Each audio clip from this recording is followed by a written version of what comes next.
Alright guys, so in the last video we started to get into regular expressions. We looked at some of these meta character symbols like the caret to start with, the number sign to end with, the dot, the asterisk, and the optional question mark character. So now what I want to do is get into character sets using brackets. So we're going to go down here and let's say, I just want to format this nicely for you guys so you can have it as a reference. All of this code, I mean, this course has been pretty modular except for the projects. So, if you need to go back and look at something, I want to make it so that it's easy for you to reference and find what you need. So brackets are basically character sets. So let's look at this example that we did with the optional A and E in gray. So what we can do here is we can say re equals our expression, let's make it case insensitive, and we'll say gr, and let's just do gray. Now we know that we want this to be able to be an A or an E. Okay, so what we can do is we can use brackets here, and then anything we put in here like A and E means that whatever this character is has to be one of whatever's in here. Okay, so it can be an A or an E. All right, so what we're going to do is, actually, let me just put a comment here, and we'll say must be an A or E. Okay, so then let's get rid of this question mark here, and let's save that and see what we get. So we can see it works, it matches.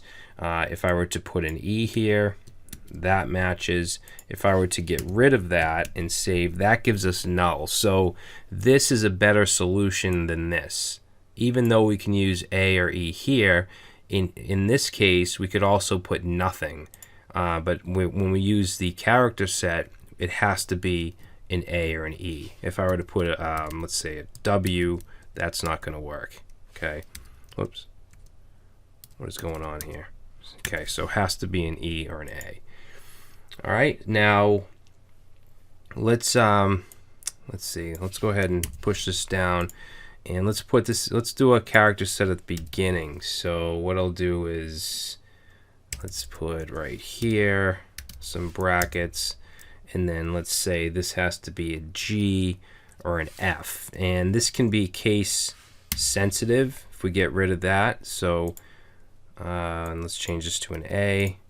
And let's save that and run it. So basically this has to be either a G, an uppercase G, or an uppercase F. So we'll say must be a G or F. So that works. Let's change it to fray, uppercase. That works. Let's change it to X-ray, uppercase. Doesn't work because it's not a G or an F. If we do a lowercase g, doesn't work, but again, if we add the case insensitive flag, that will work. All right, hopefully that makes sense. Now another thing we can do here, let's bring this down.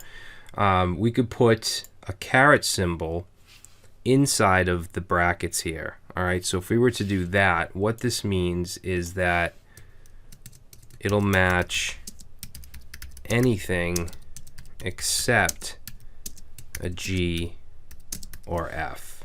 Okay, so it's basically the opposite of this. So if I were to say gray, didn't matter if this was lowercase or uppercase, but if we save that, we're going to get null because it is a G or an F. If I were to do an F, we'll also get null, not a match. If I were to do an X, it's going to pass because this tells it that it can be anything except this. Now don't get confused by this meaning it has to start with G and F. If that were the case, then we would put it on this side. All right, so if I were to move that over here outside of the brackets, that just means that it has to begin with a G or an F, and you'll see that passes. So don't get that confused. If it's inside, that means basically not. So not a G or an F. All right, now let's say that we wanted it to be any uppercase letter. So I'm going to remove the case insensitive flag, and in here we can do a range. So we could do A, uppercase A, dash Z. All right, so this can match any, we'll say any uppercase letter, and we'll save, and X-ray matches. Okay, gray matches, fray matches. If I do a lowercase, that's not going to match, okay, because these are uppercase and there's no case insensitive flag. If we wanted to do lowercase, we could do lowercase a to lowercase c, and this will match any lowercase letter. So if I save that, fray will pass. If I put in lowercase x-ray, that will pass as well. Now if you want it to be any letter at all, whether it's uppercase or lowercase, what you could do is you could say capital A to capital Z, and then leave the lowercase a to lowercase c. So this will match any letter of any case. So if we go ahead and save, that matches. If I change this to an uppercase x-ray, that also matches. Now we can also do number ranges. So if I were to do RE dash, and in here let's say 0 through 9, and then, I don't know, ray, which doesn't really make much sense, but it's just an example. So this will match any digit. So if I were to say x-ray, that's not going to work. If I were to say 1 ray, that'll work. Okay, so anything between 0 and 9. We can make this 0 to 3 if we want, and if I were to put a 4, that's not going to work. So you can put whatever range you want, but 0 to 9 will be all digits. Okay, if I were to do 10, that also works, because what it's doing is it's looking at from here over. Okay, now we could put 0 through 9 and then 0 through 9 again and save, and look at the match now. Now it's 1 0 ray. Okay, and I didn't mention this, but you can do, you know, as many expressions as you want. Okay, so this would be one letter, and we could do another A to Z and so on. But that's kind of that's a long way of doing it. There's an easier way, and that's using quantifiers, which are used by using curly braces. All right, so let's say braces, and let's see, braces, and these are quantifiers. So let's go back to our hello expression. So we'll say HELLO, and we'll say re equals, let's put our case insensitive flag, and let's do HELLO and save, and of course that matches. Now let's say that we wanted right here to specify 2 L's. So what we could do is put in our quantifier using curly braces, and then the number 2, and then L. Okay, so it's going to look at the character after it. So let's go ahead and save that. I'm sorry, it's the character before it. So L should actually go before it. And save, and that matches because there's 2 L's. Now if I were to put an extra L, make it 3 and save, that doesn't match. If I were to put 1 L and save, that doesn't match. It has to be exactly 2 in this case.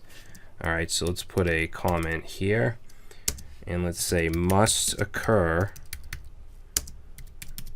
exactly m just is just a variable amount of times. Okay, so let's go ahead and bring this down. And now we can also do ranges. So let's say we want 2, 4. So what this means is that we can have 2 to 4 L's. So if I go ahead and run this with 3 L's, that works. If I do an extra L, that's 4, that works. If I do an extra, which is 5, does not work. Okay, if I do 1, does not work.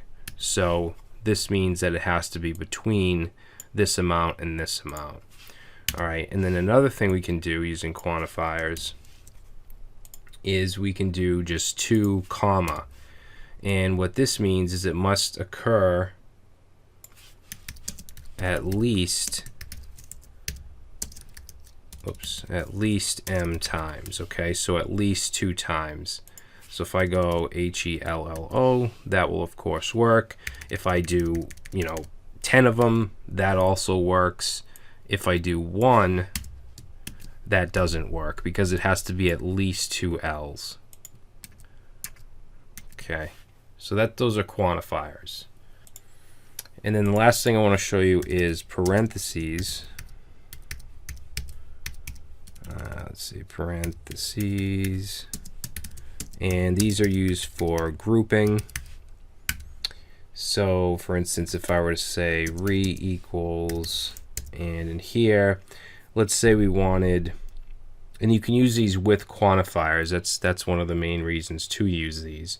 Let's say that I wanted a number between 0 and 9 followed by x, and I wanted that 3 times. Okay, now doing it this way, this 3 is only looking at this x right here, so it's going to look at a number and then x 3 times, but I want a number x, number x, number x 3 times. So that for that to happen, I would group these together with parentheses. So now if I go down here and I say 3x, 3x, 3x, and save, that's going to match. Now if I do another 3x, that's also going to work because it's just looking at the first 3. If I wanted to, I could put a money sign up here to make sure that it ends after after 3 x's. So now if I save, that works, but if I add another 3x, actually that worked too. Let's see. Oh, because now it's just looking at the end. So we'll have to do beginning. So we'll put a caret here and save that, and that does not work. So now it has to be exactly 3x 3 times. Okay. So you'll use the caret and the money sign quite a bit when you're using regular expressions. All right, now there's a whole nother part of regular expressions that I want to go over real quick, and that's shorthand character classes. If we want to search for a letter, or a word character or a digit or a white space character, we can do that with these shorthand character classes. So that's what we're going to look into next.